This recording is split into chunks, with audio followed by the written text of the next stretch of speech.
welcome to anybody new joining my channel today. Now, it is usually a nail art channel, but I have been asked to show you how I pick up bead. Now, I do want to mention right off the bat, I am not a teacher, okay? All I can do is show you how I learn, how I do it. So first of all, I'm going to use Sunkiss, which is a core powder from CJP, so that you can see what we're doing. I have a tot of Monomer in there and my brush. Now, I also don't use big brushes, okay? This is the Liz Guild from CJP. So the first thing you do when you get your brush out after you've used it, say the day before or a few days or whatever, you need to burp that brush. So these are natural hairs, they're Klinsky bristles, and what I will do is pop it some fresh monomer in a clean jar. That's really important, okay? And what I will do is I will press it onto the bottom, spread out those bristles, get them all absolutely saturated in monomer, okay? And that will burp your brush and bubbles will come up to let out any air, and that's what you want. And only when the bubbles have stopped can we move on. So the first thing I am going to show you is how not to do it. So when I pick up a brush, okay, I don't go in like that, okay? I don't also do it like that. What I do, and especially if, like, you know, if my, hold on a sec, if my acrylic is getting low down, I pop it in the lid, all right? But I will go in at a 45-degree angle. Can we see that? I will go in at a 45-degree angle, and I will just wipe off a touch, tap my brush on the side of that. I am not going to get all the monomer out one side of my brush. That's not what I'm going to do. I will just tap it on the side, okay? Then I've got nice, beautiful, shiny bristles there. I will go in at an angle and I will bounce it on the spot. So I will go 1, 2, 3. And there's my nice fluffy bead, and then I will pop that down and come away, okay? So again, dip my brush in. I don't normally go all the way in. The reason I'm doing that is it's not very deep. If I was going to do a full set, I'd have more monomer in there, but yeah, I do need to make sure that the bristles have monomer in them. So I will dip it in, wipe off tap it on the back. It's like half a scrape, just halfway down on the back like that. That's all I do. This is why I'm not a teacher. I'm not very good at explaining, so I'm hoping you can see what I'm doing and that this is okay. But if you do have any question, guys, please ask. Right, okay, so what I do is I dip my brush in, half a tap on the back, any excess drips off. Did you see that? Then I go in at that angle, 1, 2, 3, and there's my bead. And that's how I do it. Press, release. That's it. And then you'll see as well, all the acrylic comes off the brush. If you're doing it right, you won't get any extra acrylic on there. If you're just learning and you get your brush nice and wet and then you tap off both sides because that's, you know, what you thought you had to do, and then you drag it in. These are all the things I don't do. Look how dry that is. Look how much powder's still on there. And that's not a bead. I mean, it's falling into my hand. First of all, that's dry. Second of all, that is not a bead, okay? I will end up with, look at that. So I have product on my brush. So what I will do is wipe it on the towel, wet it, wipe it, wet it, wipe it. I'm not going to dip it in there and let the product come off in there. I very quickly dip it and get it on the towel. Clean, clean, clean, to get the product out my bristles. If you are unsure, if you don't know and you think, oh, I think I've done it right, and then you come to it the next day and it's messed up your brush, okay, leave it in soak overnight. If you get acrylic in between, fill this up, leave it in to soak overnight and come back and work on it. And what it will do, it will actually release from it. I'm just going to get another towel here. Okay, what you can do, okay, at the end of the day, when you've done it, get an old, this is my old cuticle brush, look, I scrape off when I'm taking off acrylic. This is what I use.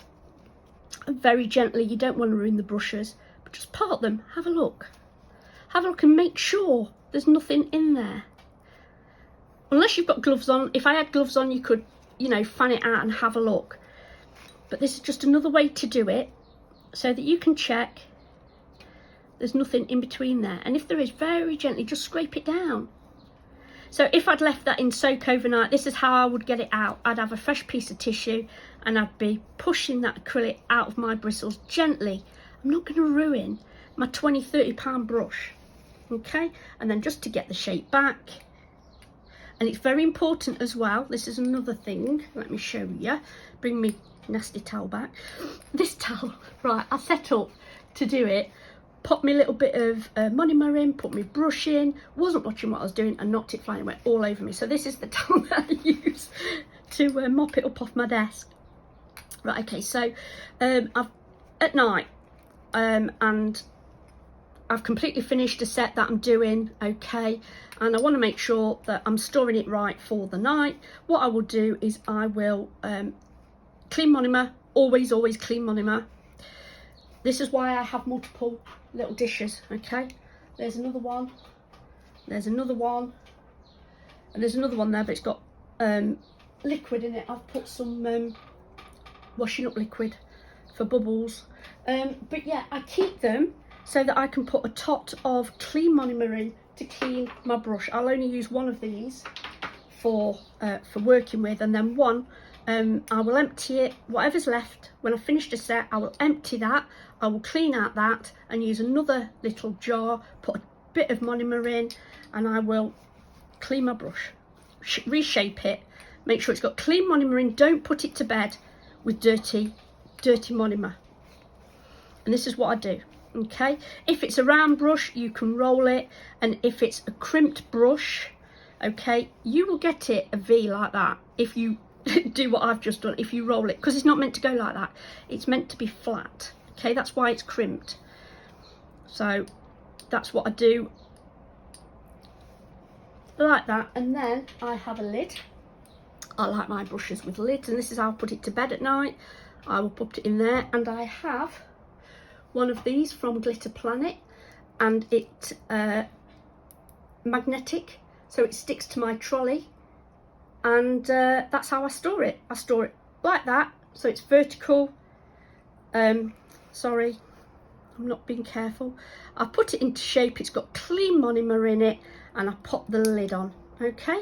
And then that's got a hole in the bottom, so if it's too full, which it shouldn't be if you've wiped that nicely, and that's how I store it, that's how I put it to bed, that's how I make sure it's clean and in shape for the next time that I come to use it. So guys, I have covered bead pickup. The same can go the other way. You know, if you don't take enough monomer out and your brush is soaking and you put that in there, that's going to get me a bigger bead, okay. Although I can't get a massive bead because this isn't a massive brush, it just isn't, but that can get me a massive bead there. But if it's too wet and you put it in, you're going to end up with a really sloppy bead. It's not going to keep its form. I haven't got a nice round bead like I have with these. So yeah, you can have as much monomer in, you can have too much monomer in, as you can have too little monomer in. So pop your brush in, tap on the back, bounce it on the spot, 1, 2, 3. Don't drag it around, it doesn't need to be. Lift it out for a perfect bead. This is how I do it, okay. And that's it. And as that monomer there turns any little dust, it won't be loads of dust, you might get a little bit, it's not very often I do, to be honest, but if you do, it will turn it. It will turn it into that perfect bead look. You can see it's nice and shiny again now. And there's no product on my brush. Guys, if you have any questions, I have showed you how to clean it, how to store it, how to pick up beads, what I don't do. But if you do have any questions, if there's something that I've missed or I'm not covering, then please let me know. Guys, thank you so much for watching. Please stay safe, and until next time, bye.